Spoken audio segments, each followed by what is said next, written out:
In the Caribbean, 41-year-old Taylor Casey was on a yoga retreat in the Bahamas when she vanished last Wednesday. What's going on, One Life family? I want to welcome everybody to the channel. If this is your first time, if you are returning to the channel, I want to welcome you back to the channel. Ladies and gentlemen, we've been talking about this situation with the missing Chicago woman by the name of Taylor Casey, who had gone on a yoga retreat to Paradise Island in the Bahamas.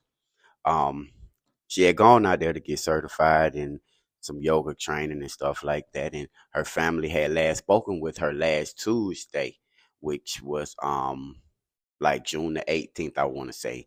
And then around June 19th, I know that they said they had tried to reach her by sending her a text message. They didn't hear back from her.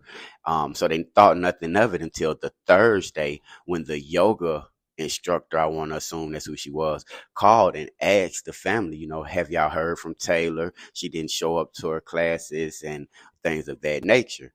Now, it's surfacing now. A lot of information is coming out and things of that nature. I've been doing my research, and one of the things that stood out was the fact that the Bahamian government finally met with the family, and the lady was saying that, hey, the family is satisfied with what they're doing. They're offering as much help as possible, this, that, and the third, and that they had nothing to hide.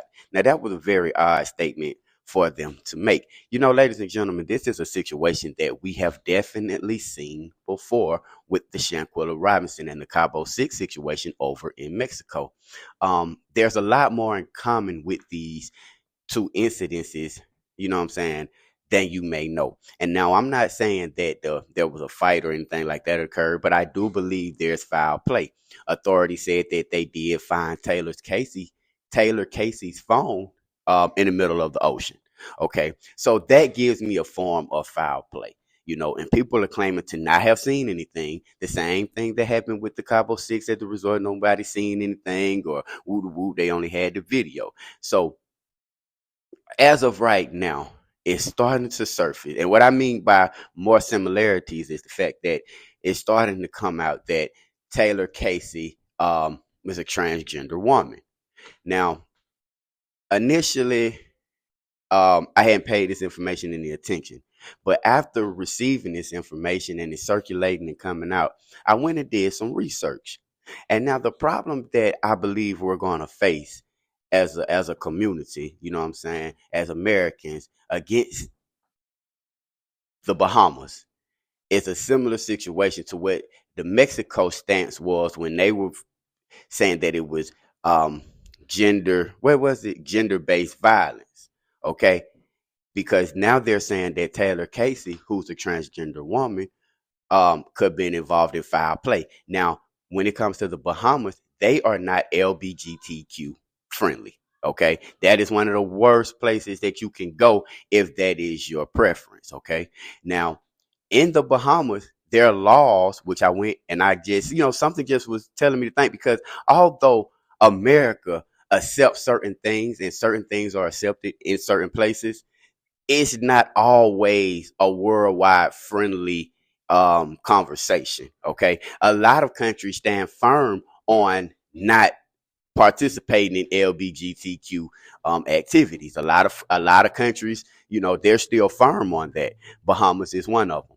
So when you're dealing with this particular situation, I believe that the help and the resources, and even when they were out there on the island and no missing posters, nobody's looking for Taylor Casey, I think this all boils down to Taylor's sexual preference. Okay. And the Bahamas, they don't have any laws in place to protect these type of people. So when you can commit a crime against someone of the LGBTQ community, tell them that you did it based on discrimination, and you stand a chance of not being punished in the Bahamas. So overall, we got to, let's approach this with facts and what may truly be going on, because again, this is the same situation that we seen with the Shanquella Robinson in Mexico, when they were saying that the aggressor was supposed to have been they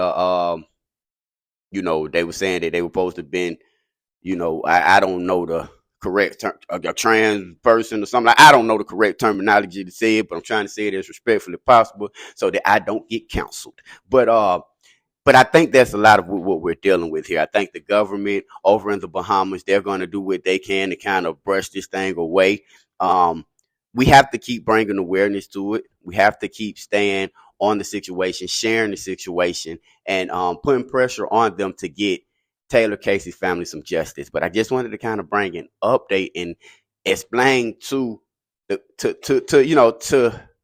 people that are concerned, the people that are following the story, what it is we may be dealing with. A lot of people are starting to let more and more information come out, and I just wanted to share with you guys. Like, share, and subscribe. The family of Taylor Casey, who was reported missing to our agency on Thursday, the 20th of June, 2024. Since that report was made, we have conducted extensive investigation into the matter. This afternoon, we updated the family of Taylor as to where we are in the investigation. We have a very, very good relationship. They're very, very pleased with the investigations thus far. We used our drone technology. We used our canine. We've used our divers. We've used a number of resources. And so our investigation continues into this matter.